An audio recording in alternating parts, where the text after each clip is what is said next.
नमस्कार मित्रांनो, आज आपण विस्तार पॅनलवर कस्टमर कसे ॲड करायचे ते शिकणार आहोत. विस्तारमध्ये दोन प्रकारचे कस्टमर्स आहेत, B2C आणि B2B. आज आपण B2C कस्टमरबद्दल शिकूया. तर सर्वात आधी मेन्यूमध्ये माय कस्टमर पहा, दिसतंय तुम्हाला? नाहीतर डॅशबोर्डवर सुद्धा ॲड कस्टमरचे ऑप्शन दिसत आहे. तर तुम्ही इथून माय कस्टमरवर जाता, तिथे B2C मॅनेजमेंट येतं, त्यामध्ये मॅनेजवर क्लिक करायचं.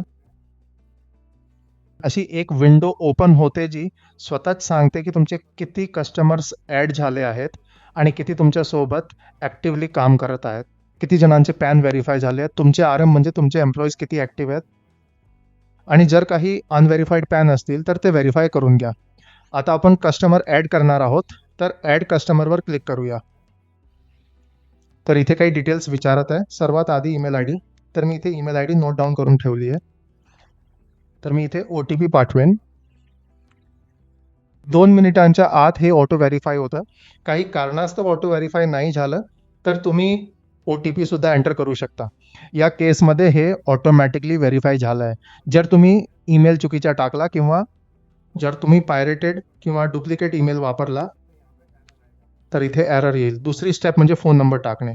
तर सध्या माझ्याकडे इथे एक फोन नंबर आहे, तर मी इथून तो फोन नंबर कॉपी करून इथे पेस्ट करून देतो.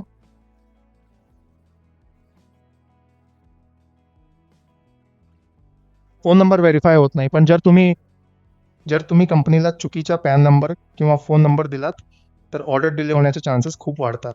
त्यानंतर तुम्हाला पॅन नंबर टाकायचा आहे. माझ्याकडे या केसमध्ये पॅन नंबर उपलब्ध आहे.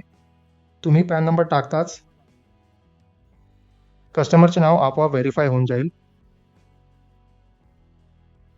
इथे आता पॅन नंबर व्हेरीफाय झाला आहे आणि तुम्हाला फक्त क्रिएट कस्टमरवर क्लिक करायचे आहे. तुम्ही क्रिएट कस्टमरवर क्लिक करताच इथे तुमचा कस्टमर ॲड झाला आहे आणि ईमेल व्हेरीफाईड आहे, फोन नंबर व्हेरीफाईड आहे, हे ॲक्टिव्ह आहे. इथे त्या सर्व गोष्टी दिसायला लागतात. ही तुमच्या सर्व कस्टमर्सची लिस्ट आहे जी तुम्ही जनरेट केली असेल.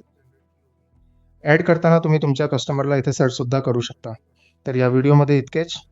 Thank you so much.